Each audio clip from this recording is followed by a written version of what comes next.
You just spent $450 million on a building that turns scrap metal into molten steel. Not an office tower, not a warehouse, a sprawling industrial complex loud enough to shake the ground and hot enough to melt rock. And somehow, this glowing furnace complex is quietly one of the backbones of the entire modern economy. Welcome to the intense, high-stakes world of owning a steel mill. Because today, you own a facility that turns junk metal into the literal building blocks of civilization. Every single shift, every single day. Let's talk about what you actually purchased. A steel mill isn't really one factory. It's a chain of enormous processes stacked inside one industrial complex. Furnaces melt down scrap metal or raw iron at temperatures hot enough to liquefy rock. Rolling mills then shape that molten steel into beams, sheets, coils, or rods depending on what customers need. And finishing lines cut, coat, or treat the steel before it ships out to construction sites and factories worldwide. Steel mills generally come in two flavors: massive integrated mills that process raw iron ore from scratch, and smaller electric arc mills that melt down scrap metal instead. You've landed one of the electric arc mills, and that changes your entire cost structure. Unlike a traditional integrated mill, you rely on scrap metal supply and electricity prices instead of iron ore and coal, making your operation faster to start and more flexible to run. Historically, steel production exploded during industrialization, when railroads and skyscrapers demanded more steel than the world had ever produced before. The model barely changed at its core: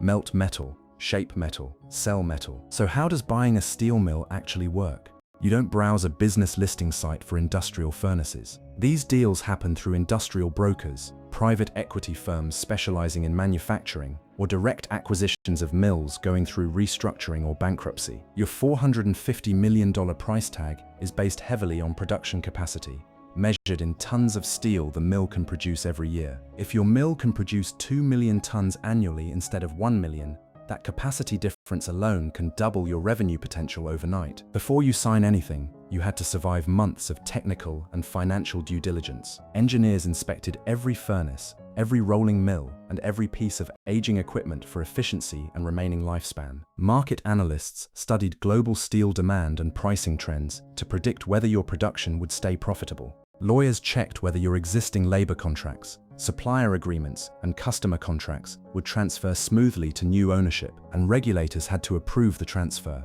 because environmental compliance for a facility this size involves serious oversight. Financing a purchase this size rarely comes from one source. You likely combined your own capital, asset-backed loans using the equipment and real estate as collateral, and financing tied to future production contracts. That's the fascinating part of steel mill ownership.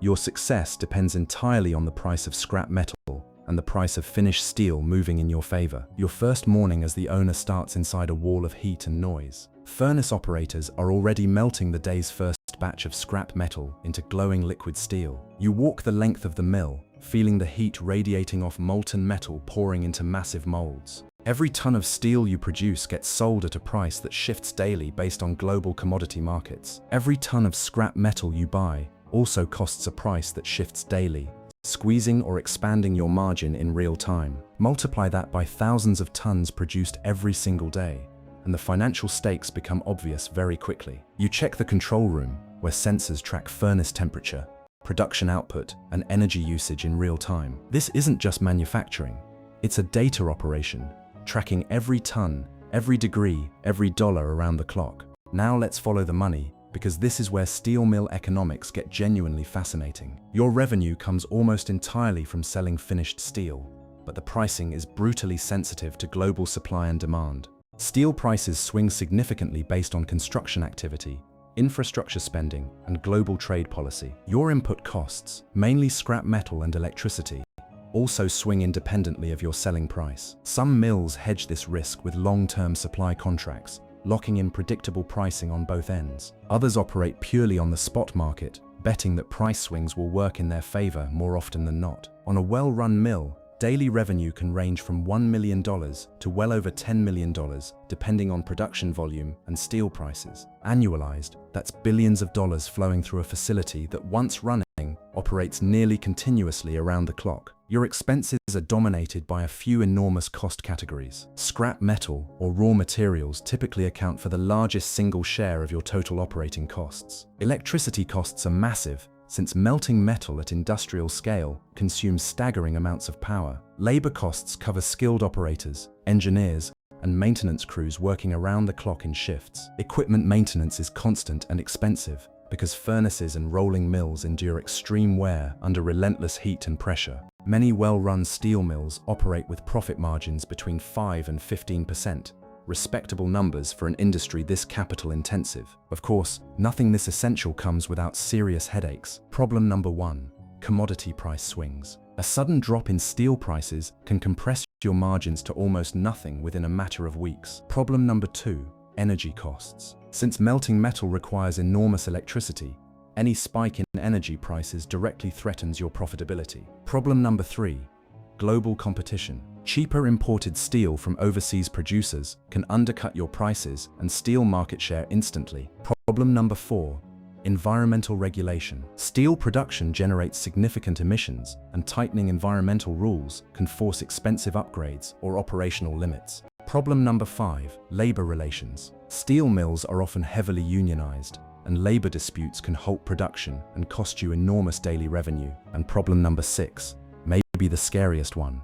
Economic cyclicality. Steel demand is deeply tied to construction and manufacturing activity, meaning recessions hit your revenue especially hard. That means even a highly efficient mill can, in theory, sit largely idle during a serious economic downturn. So, is owning a steel mill actually worth it? Financially, few industrial assets offer this combination of essential global demand and genuinely massive scale. Modern civilizations simply cannot function without steel. From skyscrapers to bridges to everyday appliances, infrastructure spending keeps rising worldwide, and every major project still needs steel at its foundation. Your mill captures a slice of the physical backbone of the global economy, because as long as things get built, someone needs to supply the steel. But you're not just buying furnaces, you're buying exposure to commodity markets, energy prices, and global trade dynamics all at once.